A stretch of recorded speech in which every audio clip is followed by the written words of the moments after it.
വളരെ സിമ്പിളായ ഒരു ഉള്ളിക്കറി വയ്ക്കാം. കുറച്ച് വെളിച്ചെണ്ണ ഒഴിച്ച് കൊടുക്കാം. എന്നാൽ ചൂടാവട്ടെ. 3 സവാള എടുത്തിട്ടുണ്ട്. നൈസായി അരിഞ്ഞതാണ്.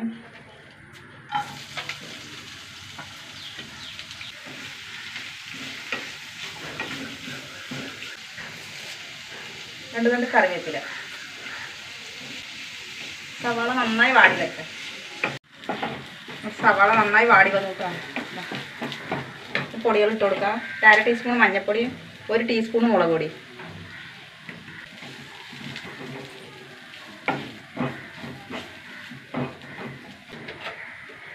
വലിയ 2 തക്കാളി,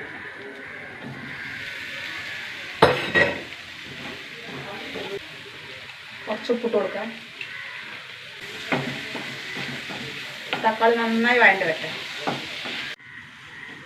തക്കാളി നന്നായി വഴണ്ട് വന്നു. ശർക്കരയെല്ലാം വെള്ളം ഒഴിച്ച് കൊടുക്കട്ടെ. കുറച്ച് മതി, കുറച്ച് വെള്ളം മതി. അടച്ച് വെച്ച് വേവിക്കട്ടെ. തുറന്ന് നോക്കാം.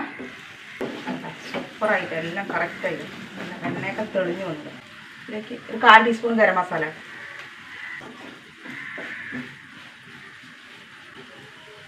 ഓഫാക്കാം. സൂപ്പർ ഉള്ളിക്കറി ഉണ്ട്. ചപ്പാത്തി, ദോശ എല്ലാം കൂടി കഴിക്കാം. നിങ്ങളിങ്ങനെ ഉണ്ടാക്കാത്തത് ഉണ്ടാക്കി നോക്കട്ടെ. ഇഷ്ടപ്പെട്ടാൽ സബ്സ്ക്രൈബ് ചെയ്ത് ഫോളോ ചെയ്യുക.